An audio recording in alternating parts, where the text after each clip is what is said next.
Greetings, mutie lovers. This is Uncanny, the mutant musings of Matt and Siz. It's the show where we discuss Marvel's Uncanny X-Men comic, issue by issue, all the way from 1975's giant-size X-Men #1 to the present day.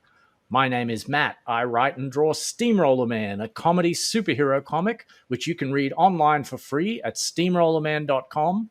And this is my co-host, Siz, publisher, promoter, and founder of Comex Studios Australia. You can find everything Comex at comex.net.au. That's comex.net.au. Hey, Siz, what are we reading today? Yes, we're reading issue 99 today. This is still the all new, all different X-Men, but we know it's actually the Uncanny X-Men. And this is called Death Star Rising. This is an interesting take from the cliffhanger we had last week. Sorry about that. It's also an interesting title, Death Star, which to me, that's really connected with Star Wars. But this issue came out a year before Star Wars was even in theaters. So I think that's because Star Wars came out in 1977. This issue, even with the bi-monthly schedule, the last issue was 1975. So this is definitely not 1977. This is 76. 76, yep. So I just thought, wow, that's a really interesting coincidence that like they're on a space station. It's a destructive kind of weapon of a space station. It's called Death Star in the comic, and then a year later, Star Wars comes out, and of course, anyone who's seen Star Wars knows what a Death Star is. So, yeah, I just thought that was really an interesting coincidence. Yeah, well, I wonder if because it's not till the Death Star doesn't come up until Empire, I thought. No, the Death Star's in the first Star Wars film. That's right, it is in the first one. So I wonder if they stole the name from here then. This is older than Star Wars. I think it's just one of those kind of weird coincidental things, because Star Wars would have had to have been in production way before this comic came out. Oh yeah, of course. They would have come up with the name years ago. So yeah, it is strange though, especially because George Lucas was on the West Coast in California, and the X-Men staff were in New York, and they're both kind of, it's just sort of one of those weird kind of mental, shared kind of mental space type things in the zeitgeist or something. It's weird. I don't know. Yeah. Just if you saw interesting coincidence. I blame Xavier. Always blame Charles Xavier. When in doubt, it's Xavier's fault. He messed with something. So we open here to a really cool scene, which is what we ended with on a panel. And now we've got a full page here with it. Is Banshee, Jean Grey or Marvel Girl, whichever you want to call her. She seems to go by both every now and again. And Wolverine. Because he's not really known as Logan yet, I don't think. They just call him Wolverine all the time, I've noticed. Yes, exactly. I don't think they've added that aspect of his backstory yet, which is interesting. Yeah, it's cool that Charles went with that. He said, Wolverine, your code name is Wolverine. When he gave everyone code names. Right, right. So, yeah. But, yeah, and you get to see the base they were in. Yeah. And I didn't know when I looked at it, but you find out that is actually a S.H.I.E.L.D. base, which probably in the comics at the time everyone would have known. I'm sure it would have come up in the Avengers and Fantastic Four and all those other comics that were out at the time. Yeah. But just quickly, we've got Chris Claremont as the writer. He's called author in this instead of writer. I don't know. Maybe it's just a different letterer. They use a different word. Could be. Artist is Dave Cockrum. Inks is Frank Chia. Yeah, Chiara, I guess. Chiara, yeah. Letterer is Ivan W. I don't know why they don't give a surname. Colorist is Michael or Michelle. Actually, Michelle W. Michelle, I haven't spelled it right on my notes here. Michelle W. So she just gets a letter for her last name, and Old Marv, he's still around with Marv Wolfman as the editor. Yeah. So just like last episode, you mentioned Yeah. this rotating creative team that it's just like you've got Claremont and Cockrum staying on the book as mainstays, and of course Marv Wolfman is staying on as the editor, but everybody else seems to be changing Yeah. It's like they're issue trying by to find issue. their Like, fit. yeah, it's weird, and I was kind of getting used to Sam Granger's inks because he had done the inks on, I think, like the last 3 issues that we Oh, read, okay. and I Yep. was kind of really I liked his inks. And this one is like noticeably, Frank Chiara's inks are noticeably different. To me, these inks had a much more uh, they look like they give it the look of like a 1970s kind of horror comic. A lot of those comics were drawn by Oh, I can see that. Filipino artists, and the Filipino artists at this time, at least, all had a similar inking style, and this style is very reminiscent of that. So I don't know. I've never heard of Frank Chiara, to be honest. I don't know if Oh, he was okay. a Filipino artist, but to me, it sort of has that feel to the rendering of the muscles and stuff and the shading. Yeah. It still looks Noticed. okay, but I preferred Sam Granger's, and this, to be honest, like it was a bit jarring to see this splash page, and I was a bit like, oh, Oh, okay. who's the inker on this one? Yeah. I tend to really pay attention to inking. Like I really like the art of comic book inking, and so I do sort of look at that stuff closely. And Yep. yeah, so anyway, but yeah, an arresting splash page image of them just floating in space. Banshee like looking out at the reader. Really Yeah, dramatic it's very stuff. cool. Hmm. They did a great job. And then if you go to the next page, This I one thought this. fascinated me. Yes, yes, go ahead. I think Well, we're the going to part that say the same fascinated thing. me is that caused all this damage. They've escaped. They've destroyed all these Sentinels, and it's like, we're going to go there and save you. What? The X-Men are Right. your enemy. Why are you going out there to save them? Well, I think it gets revealed later that Oh, okay, I missed that. he doesn't. I think it's at the end of this issue, actually. Like Stephen Lang, who's the baddie of this whole thing, just to recap for our viewers. Stephen Lang says at some point towards the end of this issue what his actual plan is, and it's not actually to just destroy the X-Men. He needs them to enact his plan, I think. Oh, okay. So I think that's why they go. Makes more He sense. sends the Sentinels out and actually rescues them. I also found it fascinating that they even had the ability to rescue anyone, considering their little machines of death. So Yeah, yeah, they're basically killing machines. killing machines, and they've got this built-in, just in case we're in space and there's some mutants floating around, and we've got to be able to escape. Yeah, interesting. But when we did see them captured in the last issue, they were all sort of hooked up to these machines, which I assume was like scanning them scanning them and getting readings from them. So it sort of makes sense that, like, if the Sentinels are sent out to capture the mutants, there's got to be some way to sort of immobilize them and get them back to Project Armageddon's base. So that kind of makes sense. It does make sense when you say it like that. The thing that I thought was really fascinating about this page was the art. This is like, it's a 10 panel grid. Yeah. Like a 10 panel grid. We haven't seen Dave Cockrum do anything like this so far in the X-Men.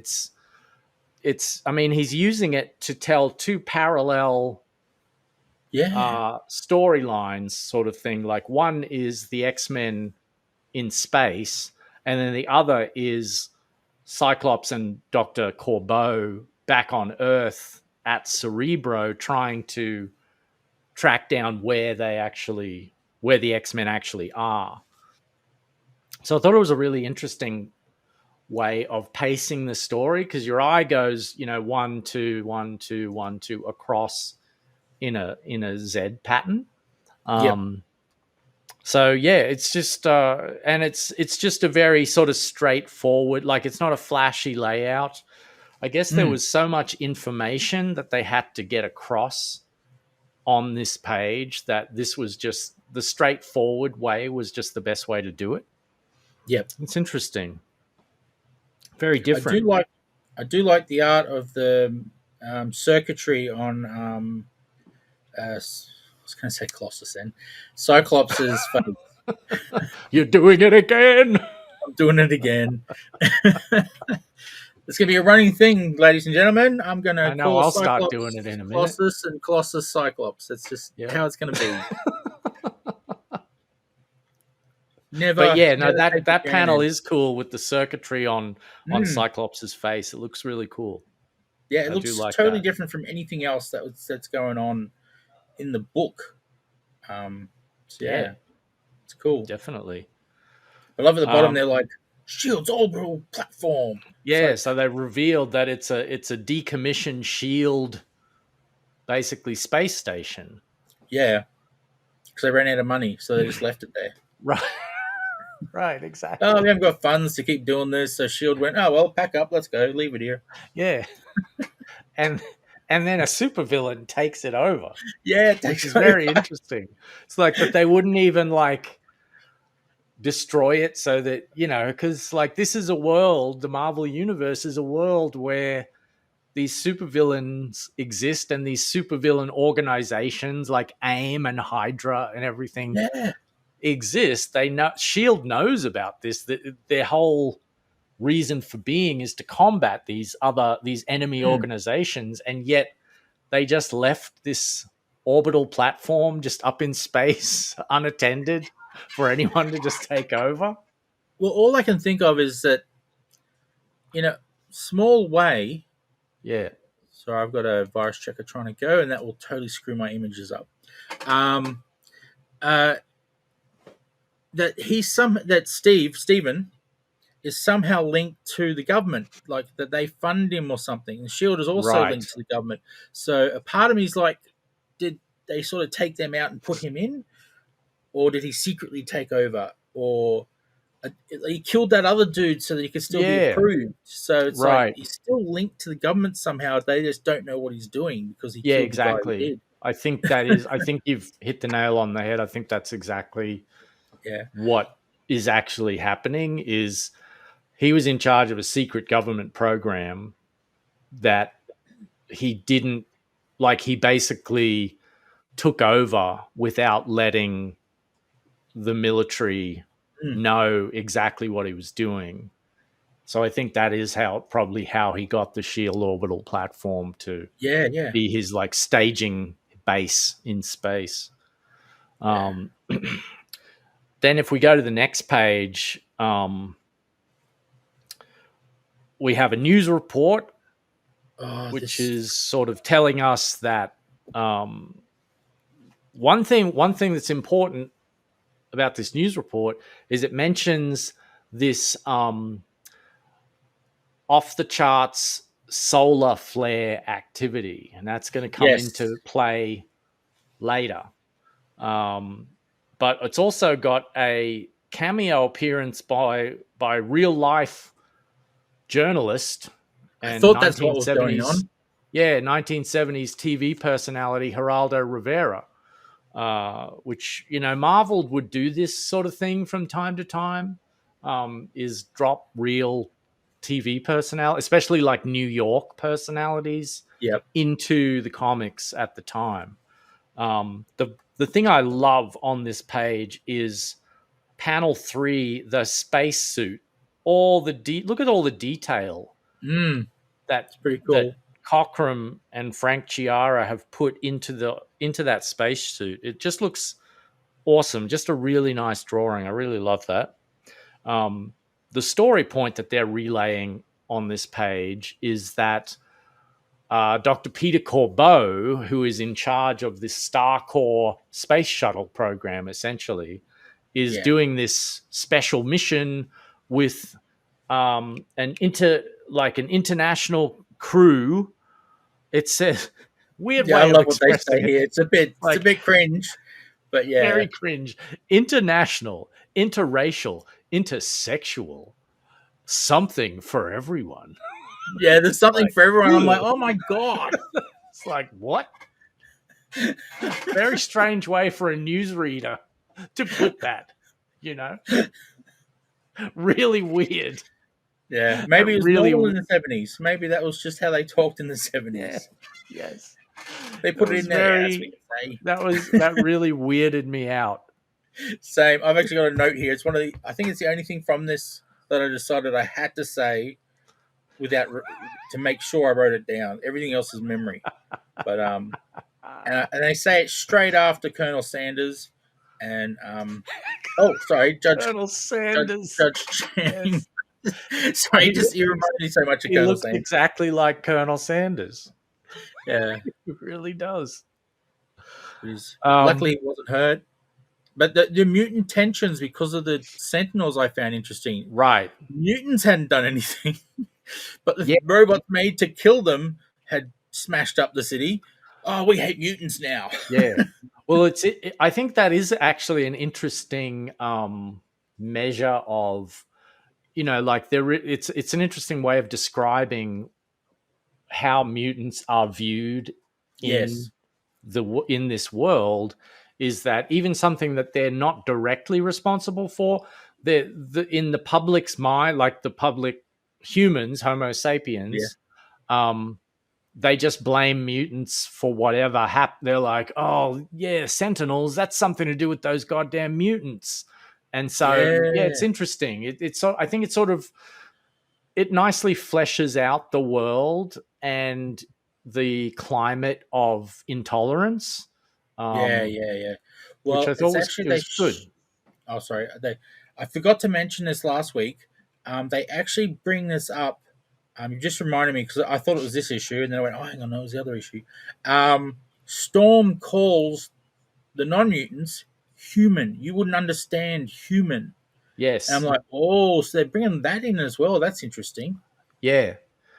Yeah, there's a lot of that, which I think, that has carried through the X-Men comics even to the present day. Like they still, still doing stories about like mutants are not humans. They're like the next stage of evolution beyond human. But it's interesting that started from the very beginning, and in these issues.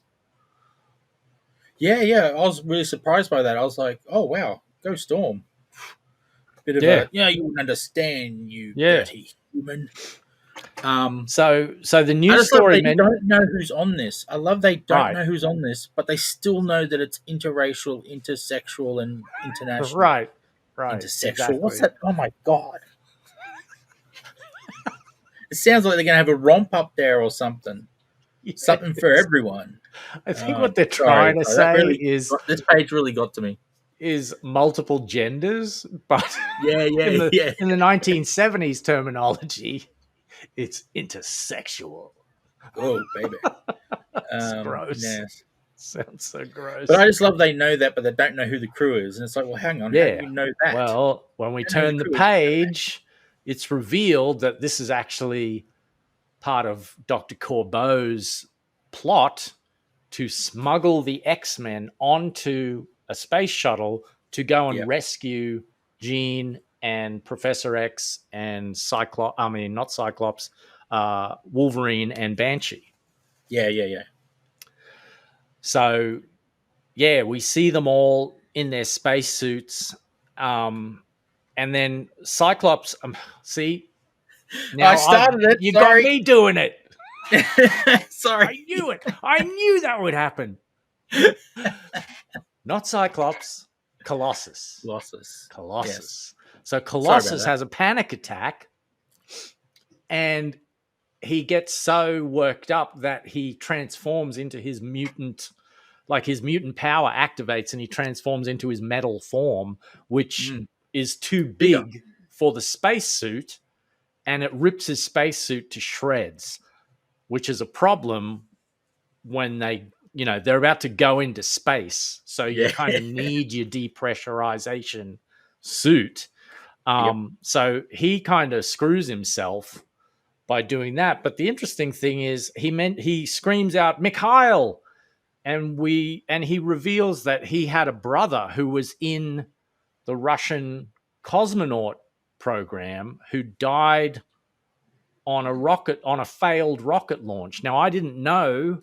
This was the first I'd ever heard that Colossus had a brother, and this part of his backstory. Did you know about he had a brother? What this did to me was actually go, oh my God, this is where they first mention him. Right. In the 90s, I read the comics where Colossus actually finds his brother after all this time. Oh, really? And you find out that he's a mutant and his powers somehow saved him from the explosion, sending him into another dimension. Nice. And so all this time, he's been ruling this other dimension. Oh, that's cool. Powers. And something happens that they connect, and it's like, brother. So yeah, so I was like, wow, this goes way back to the 70s that they brought this first up, and they don't touch on him again until the 90s. I love that. That was actually what I was hoping was going to happen when I read this. I was like, oh, it would be cool if they did a later story where they actually reveal exactly what you said, that Mikhail was a mutant, and his mutant power allowed him to survive the explosion, and he comes back somehow. Yeah, and so it sounds like that's exactly what they did. So that's awesome. I can't wait to read that story. Yeah. Well, in the 90s, I didn't know he had a brother, so that was a big surprise for me. Right. So now it's like, oh, well, he's had a brother all this time. From back in the 70s, he talked about it. So yeah, I thought that was really cool. I love it. I just love the fact that they called back to something that was dropped in as just a bit of kind of background dialogue almost. And they gave it significance by making a whole story out of it, which is, I think that's really cool. And that's typically X-Men stuff to me, because it is that sort of, the stories do sort of play the long game.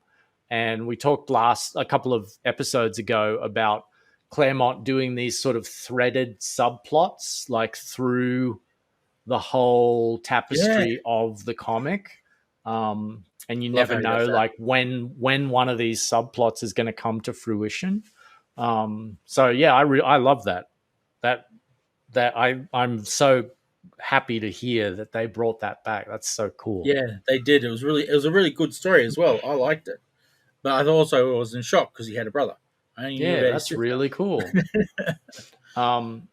So on the next page, I love the layout on this page as the space shuttle takes off, and they're all kind of lost in their thoughts.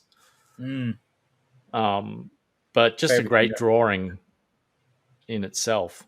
Now, one thing I wanted to mention on this page was Storm, the way that Cockrum is drawing the Storm's eyes, very cat-like. Yeah. And I read somewhere that Storm's design originally, Dave Cockrum came up with that design for a Legion of Superheroes character from DC, because Cockrum was on Legion of Superheroes, and he mentioned this before, actually, so that super group has tons of characters, and so I guess he was just coming up with ideas for new characters. One of them was a character who was going to have cat powers, and that's what he adapted that design into Storm. And so I think that's why she has those very cat-like eyes that are drawn very different from any of the other female characters in the story. That's a good point. That's a good point. Yeah, that was just what stuck out to me about this page. Well, the other thing is she still has the round. You can't really see the pupils. But I'm assuming they're round from that drawing. But I've actually seen somewhere along the lines, I can't remember where, but I'm sure she had the cat pupils when they zoomed in. I think you're right. In an episode, in a comic, in an issue. They're not episodes, Shane. They're issues. So I'm pretty sure they've done that with giving her actual cat eyes. I think you're right. I've seen that as well. When she uses her powers. Yep. I love about this page is that they're so different what each of them are thinking. Yes. They're all lost in their own thoughts. Can't lose it now. Oh my God, I've got to keep calm, Yeah, it's cool. And again, like I've mentioned on the show before, that how much I love the thought balloon as a comic storytelling device, and this is obviously in the era where thought balloons are still way in vogue. Yes, and especially for Chris Claremont has always been renowned for how much character and personality he added to all of these characters, and I think he does it a lot through showing us what they're all thinking. And the fact that they're all thinking something different. It's just really, really nice. Yeah, I liked it. Yeah, it's great. I love Kirk's. Woohoo, this is excellent. Yes. Yeah, he's just happy to be there. Just happy to be included. Yeah. It's like, imagine if my friends back home knew about this. Oh, they'd be so jealous. Yep. But the space shuttle and the rocket and everything is so cool. Mm-hmm. So yep. So then on the next page, this is where we really get the mention of the massive solar flares. Which is disrupting things. Yeah, which, as I said, that's going to come into play very soon. But they're setting it up here. And also, like, the funny thing on this page is on the bottom tier, doing it again, Colossus. Colossus looking like he's going to throw up. It's a great pose. Yeah, I love that about that. He's super strong. He's indestructible, but put him in space and he gets a bit sick. Right. So I love that how that he gives him that, even though he's this indestructible dude, still have that human factor where lack of gravity, he's going to get it funny in the head. Yeah. Still got that queasy vulnerability. That's great. So that was cool. And this is where I found out that the UN has a Star Core 1 satellite near the sun. Yeah. I'm assuming it's near the sun. I think so. Yeah, in that second panel. Yeah. That's how they're monitoring the solar activity. Just can't tell if it's a little base or a big base. Right. Well, I'm sure it has to be. I mean, it would have to be some distance from the sun, otherwise it would melt. It'd be toast. Exactly. Cool. And I got a bit confused in these panels because in the last ones, because he looks like him. It's like, hang on, no, this is a different page. Different. Like the dude there is saying that they're anticipating the flares to get worse, and then he crossed to Peter, and I thought it was the same dude, and I didn't understand what was going on. So you're saying you thought the guys in the Star Core base were Dr. Corbeau? Is that what you mean? I didn't realize that's who he was because I'm like, hang on, why did they cross back to that dude when they were talking about the X-Men? So I got a bit, Right. I figured it out, but I did get confused for a second because Yeah. they look similar. Yeah. And they Yep. got the same headgear on. Yeah, exactly. It is a little confusing. At least for an idiot like me. I love this. Putting in Yeah, another story while we're reading that story. exactly. Exactly. Dropping in a tease for Yes. an upcoming storyline. This is Banshee's lawyer back in Ireland trying to mail a letter to him.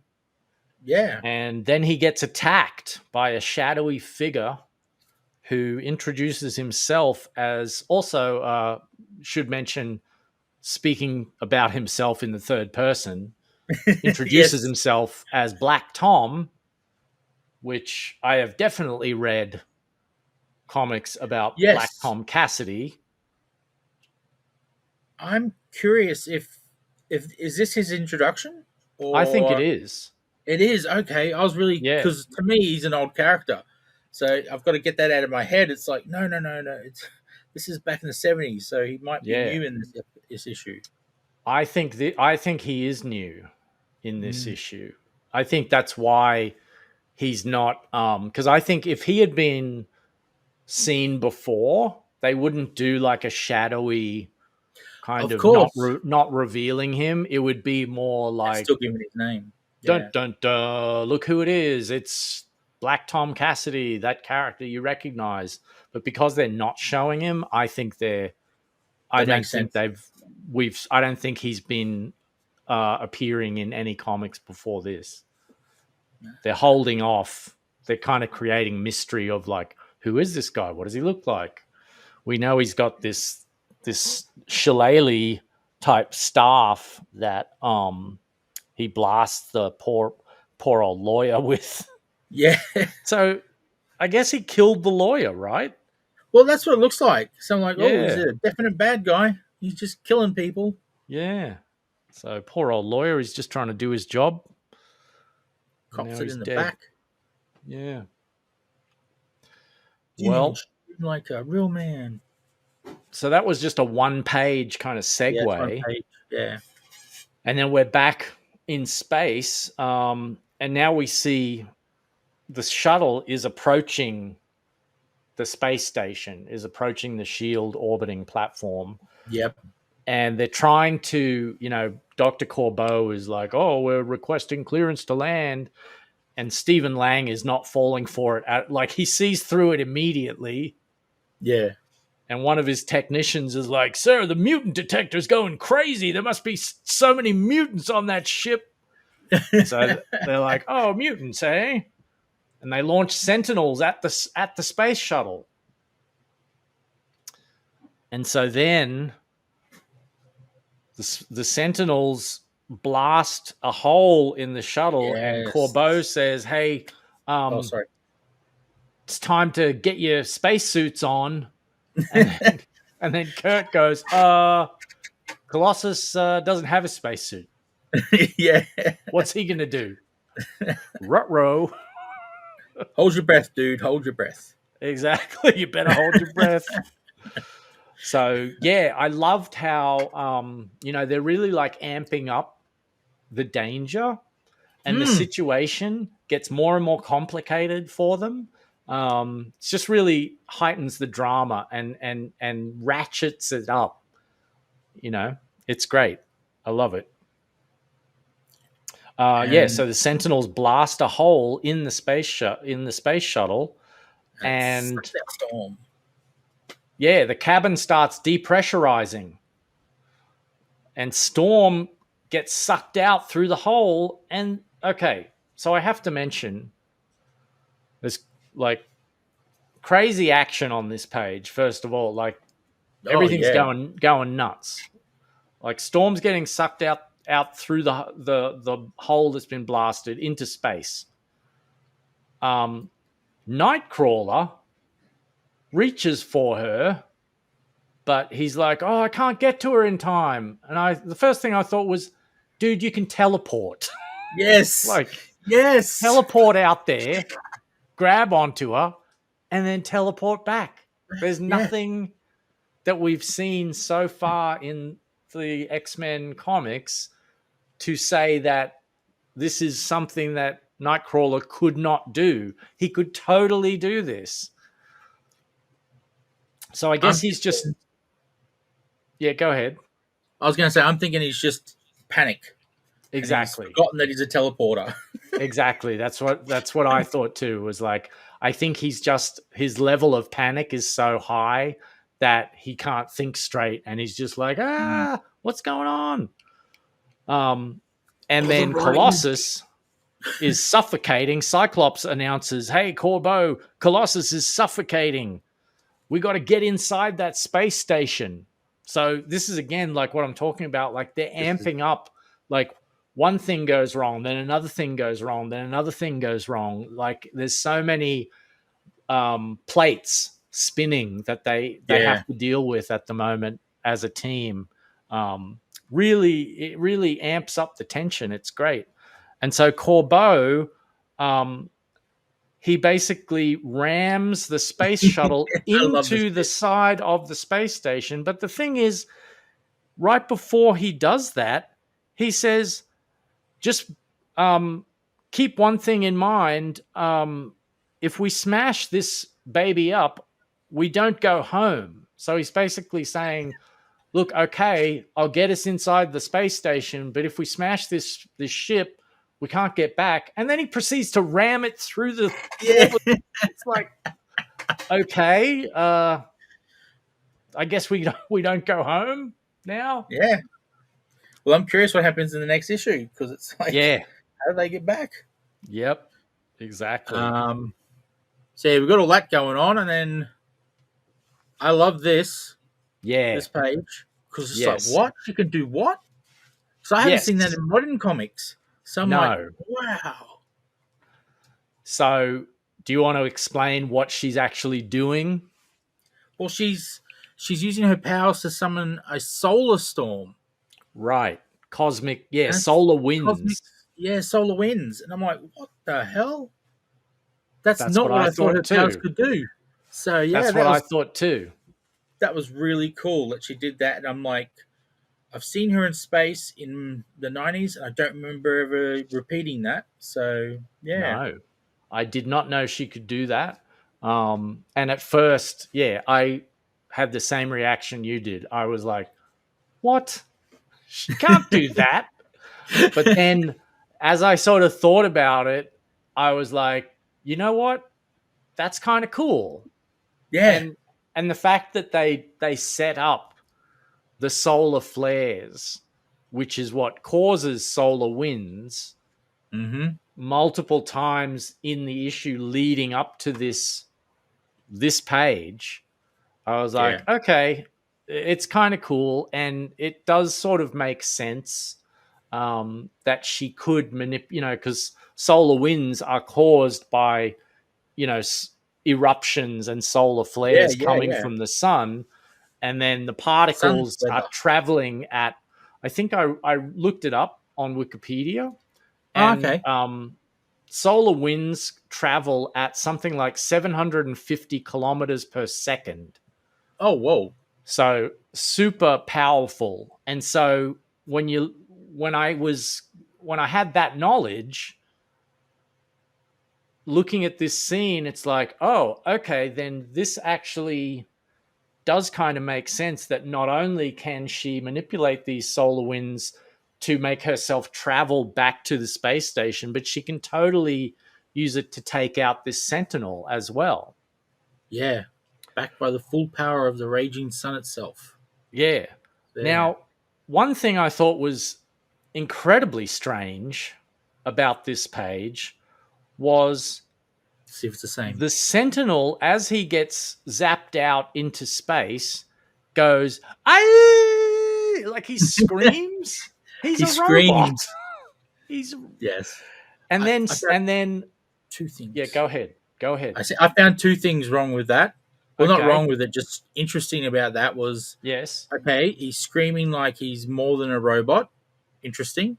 Yes. and he's screaming, and Storm heard him in space. Also interesting. Right. Exactly. And so then she gets creeped out by the human sounding, like she says, his scream, the fear in it, that Sentinel sounded almost human. Yeah. And then she so that I was like, okay, what, why would the Sentinel sound human? Particularly when right before it gets, sent off by the solar wind, it's saying, talking in that robot kind of talk where it's like, Unit L1 being buffeted by unknown energy matrices. This unit's memory banks have no data on this phenomenon, cannot cope. And then he's like,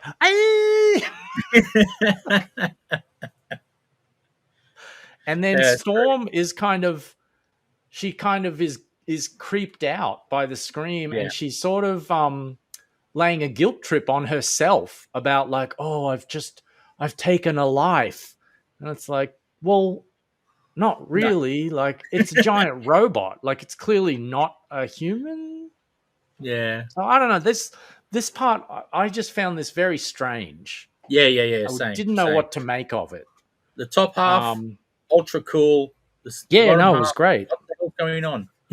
Yeah, and so much so, I should say, her guilt trip extends to her questioning, should I be on this team? Yeah. Maybe I should quit the X-Men, which is like, wow. She's very soft-hearted, I guess, when she's destroying a robot to save her own life, and then she's like, oh, but I shouldn't have killed that robot. Maybe it was human. It was weird. It was out to kill me. How dare I? Yeah, no, it was strange. I just love that it's talking and everyone can hear what it's saying as well. Yes. I'm a female mutant in space. You shouldn't be able to hear me. Yep, exactly. Cool. So I didn't have much to say on the next page, except I just wrote down crazy all-out action. Yeah, it's awesome. I love that they keep showing Kurt to have a lot of strength. Yes. I find that interesting that's not kept in modern days, where it's just like human strong who can teleport. In this, he keeps being shown as not as strong as Colossus, but still pretty strong. Yeah. Case in point, on the next page, he's doing these acrobatic moves, and then he and Colossus do this move that Colossus says, like, hey, let's do that move we practiced in the danger room. And they make a lever out of a big, beam or something. Yeah. And Nightcrawler jumps on one end, and he's actually able to catapult Colossus. So with great force. I know that. Yes, exactly. With great force. I always assumed that Colossus is very heavy and very dense, and that Nightcrawler is nowhere near as heavy as Colossus. Yeah. So I'm thinking like, oh, that lever must have been incredibly long in order to use like the principle of... Yep. I remember that from science class. Yeah, like the Archimedes principle, I think it is, or whatever. Well, I love in modern day comics, they actually address this, where they have... they have, not this particular scene, but they address the whole how heavy Colossus is. Oh, wow. They have Archangel can carry him in human form at high speeds, let him go, and then he turns into metal, and he becomes like super strong force behind him. So he basically becomes like a bomb. Yeah, like a catapult. That's cool. Yeah. Like a cannonball type thing. Cannonball, that's what I was thinking of. Not the character Cannonball from New Mutants. Oh, of course not. Yes. A literal cannonball. Who is invulnerable when he's blasting. He is invulnerable when he's blasting. Yes. He wants us to know. 9 vulnerable is what he says. 9 vulnerable. Right. It's in my head. That's how often he says it. I actually know what he says. Yep. Anyway, off track. This was a Another, great scene, though. All this jumping around. I love the acrobats and stuff that he's getting into because that's what I know him for. Not strength, yeah, but yeah, just jumping around. It always looks like he's bouncing though, so that's kind of weird. yep. Um, And I also liked that um, the X-Men are demonstrating teamwork. Like yes, the fact that they mention like, hey, let's do that move that we've practiced, and then they execute that move and it works. I and it think that's works. really cool. I really like that about the X-Men. Yeah, same. Um, and one other last Oh, thing I that want page. to say Sorry. about this page is Cyclops makes a reference on the final panel. He says, "My dear friend Comrade Corbett is a dedicated and conscientious artist of the Soviet people." He's referring to Olga Corbett, who was a champion Olympic gymnast in the Oh, 1970s. I think she competed in the 1976 Olympic Games and the 1972 Olympic Games. So this is like a topical reference for the yeah, yeah. comic at the time. Um, Now, I thought Colossus was just an ordinary farm boy in rural Russia. Like, I didn't know that he would know like this world famous champion Olympian. Um, Yeah. but I went to Wikipedia again and I looked up Olga Corbett. Turns out she did grow up in a small town in Russia called Dubnyaki. And so I guess this must be where Peter and the Rasputin family live in Russia. Oh, They okay. they must like they've established now that they lived in the town of Dubnyaki in Russia. You do the detective work. You Yeah, I can like that. find I these don't go things that far. out. You're doing a lot more than me, my friend. I just read it and enjoy the comic and laugh I and cringe just at things. I just see these things and I'm like, I wonder what that means. And anyway, I don't know. That's just what strange way No, that it's my good. mind works. I like it. So I was curious who it was, but not curious enough to. So they've made mincemeat out of these Sentinels.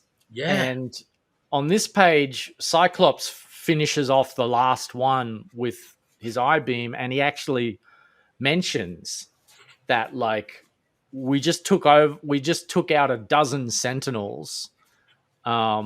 These are too weak. Like, what's going on Yeah. here? Um, so that does get explained in a couple of issues, but I mean, a couple of pages. But I was thinking the same thing. Yeah. And so it's interesting that, okay, now they're actually going to explain why these Sentinels seem weaker than normal. And then Storm appears. So she's flown herself back in using the solar Somehow. winds. Yep. Colossus is very happy to see her. Happy. It made me kind of think that I wondered whether Colossus has a crush on Storm at this point. I don't know if it's a crush, but I guess more issues will tell us. I keep going to say episodes. Now I've got an episode issue and a Cyclops and Colossus problem going on. So, and but I know they're very good friends in like the 80s and 90s Right. comics. That is, I don't know what year it is Yeah. in these things. Yeah. But I know they're close. She Right. sees him like a little brother because she's older than him. Yes. Yes. So much so that on the next page in the first panel, she refers to him as young one, Young one, that's it. which I was like, well, young one, how much older than is Storm compared to Colossus? Because I was like, there can't be that much of an age difference between them all. I know that it's sort of just made me think like, what is the age difference between all the X-Men? Because I kind of assumed that, obviously Wolverine is Yeah, very. older. Like he's, I guess 100, 100 years old or something, but we Couple of don't know hundred, that. actually. We don't know that yet. Right, we don't know that They at this reveal point. that in, I think, 2000s. Yeah, and then In real Banshee life. seems like he's like mid-40s, maybe. Cyclops, late 20s, early 30s, I thought. But then the rest of them, I thought, are early 20s. Yeah, Not that's what I thought. teenagers, but I thought, okay, Kurt and Peter and Storm are all like early 20s, but maybe not. Maybe Storm is, I don't know, Maybe mid she's to late 30s. 20s. Could She's been be. a god for a while. Yeah. Goddess, I should Oh, say. that's true. Yeah, that's true. I don't know. Anyway, just something I wondered about. And then, okay, so here we have Dave Cockrum using that technique, that rendering technique again, for Scott receiving a telepathic communication from Jean, who tells him, we're here in the space station, but you're going to have to split up because Professor X is in one part. Professor X and Jean are in what she calls main mission. Main mission, yeah. But Banshee and Wolverine are in the detention cells. And so Cyclops is like, okay, we're going to split up.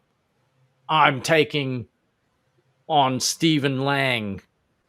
He's mine and mine alone. Mine alone. It's like, what the hell's going on? Yeah, so he's on a vendetta. He's got a mission of vengeance. And he sends Colossus, Storm, and Nightcrawler off to pick up Banshee and Wolverine while he goes after Jean and the Professor, and he's gonna mete out his vengeance on Stephen Lang as well. This was kind of new to me, that Cyclops has a lot of anger issues. he's holding on to, like, you can tell this dude is holding on to a lot of suppressed rage that comes out sort of. Yes, exactly. Exactly. See, I don't even have to say it now. That's exactly what I meant. Exactly. He's messed with him since he was a teenager. Yes, he screwed him up. Yes, Cyclops is completely screwed up. So, okay, so they race off. The next page, they race off in the different directions, and then we cross to Stephen Lang talking to Jean and Professor X, who are still in these capsules, imprisoned. And then suddenly Cyclops bursts through the wall, and he just wails on Stephen Lang. Like, big time. Beating the crap out of him, really.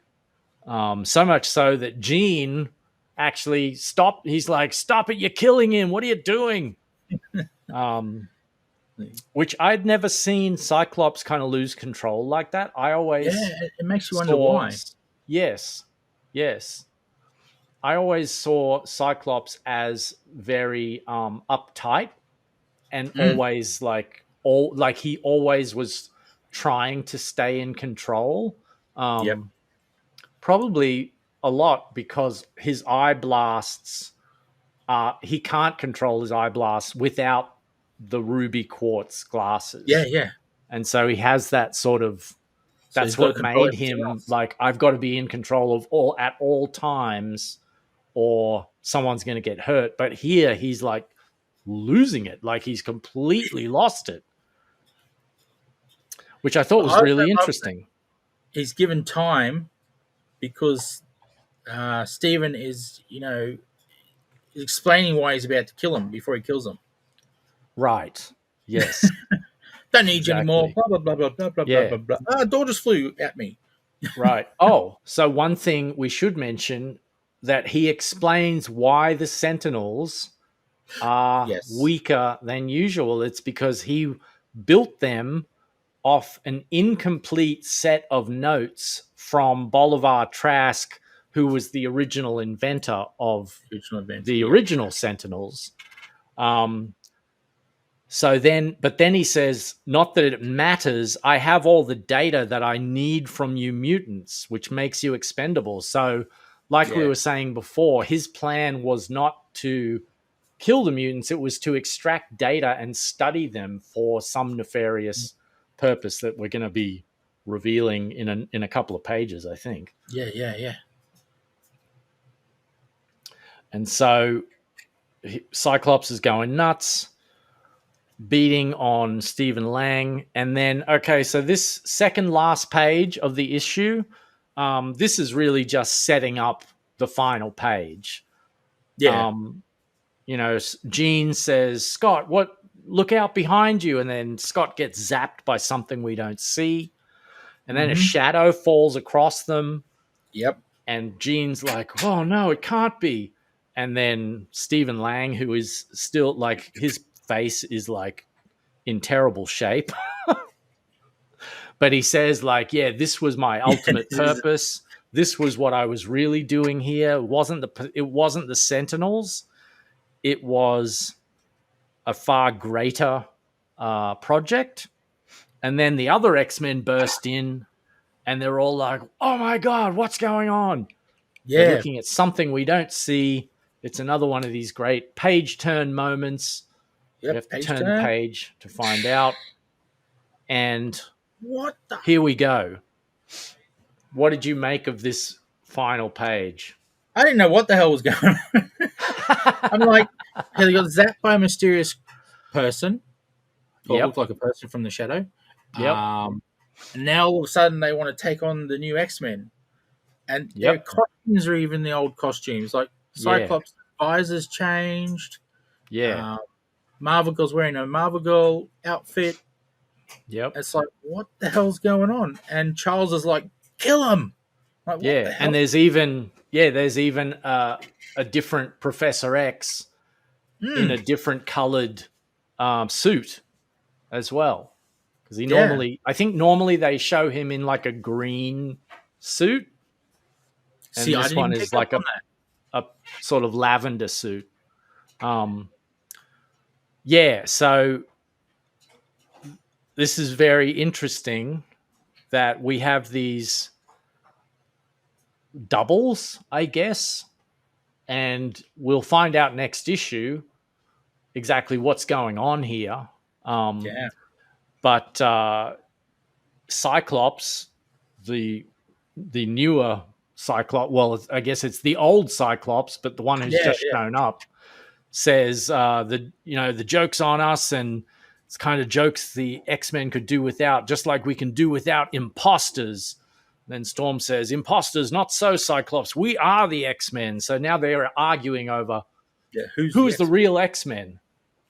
And so who do you think? So this is one of these classic superhero kind of battle layouts on this page where they're facing off against each other.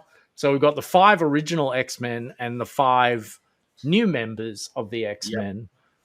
Who do you think would win out of each of these matchups? If you just go straight across the page, who's going to win in Cyclops versus Colossus?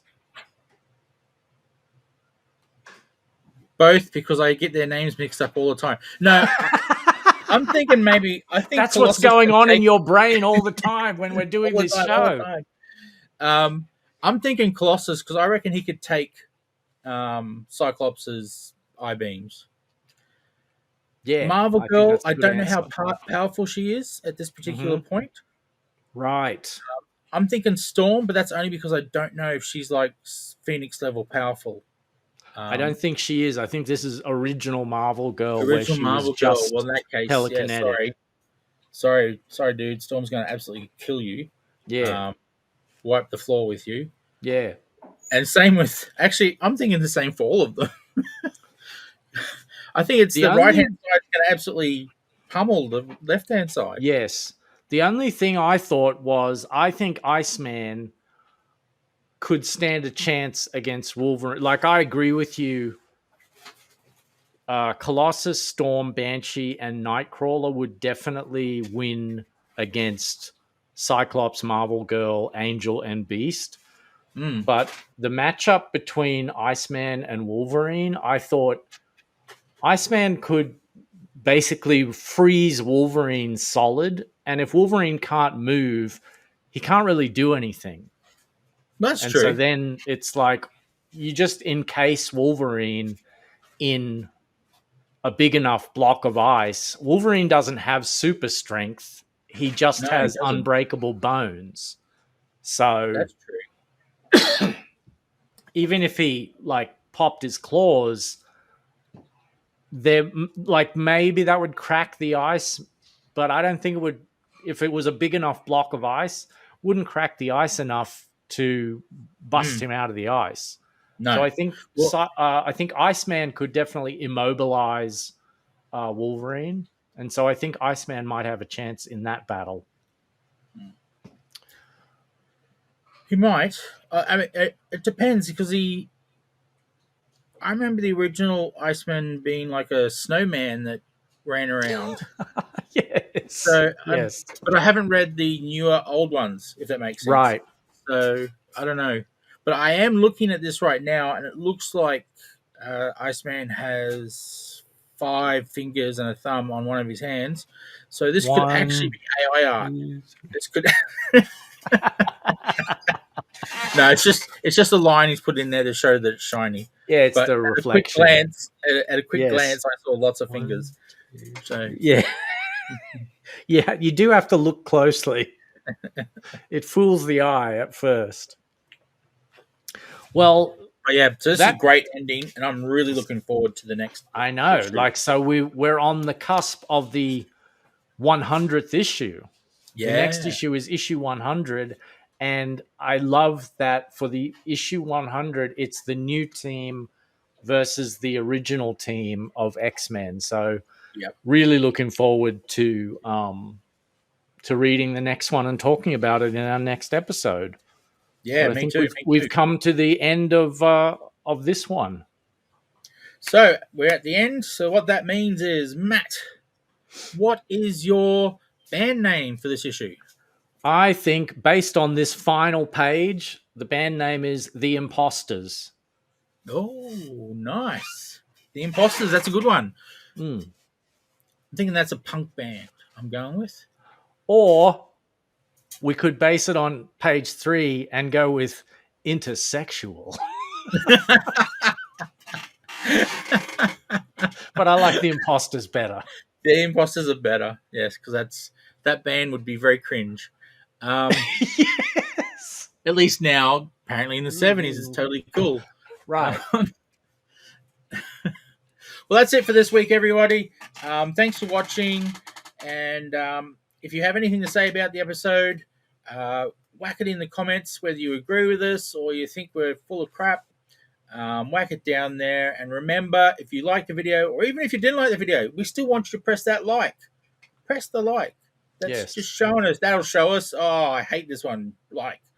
And subscribe to the channel. That'd be even better. And so do that so you can have more conversations like these between me and Matt in your inbox, I think it goes to. Yep. See you next time. And like Matt said, we are doing issue 100 next week. So that will be awesome. I'm really looking forward to that, especially after the cliffhanger we're looking at here. Yeah. And so until then, I'm Siz. And you can find me online at comex.net.au. That's COMX.net.au. And where can people find your stuff online, Matt? Find my stuff at steamrollerman.com. Awesome. Well, that's us. Goodbye, everyone, and see you next time. See you next time, everybody.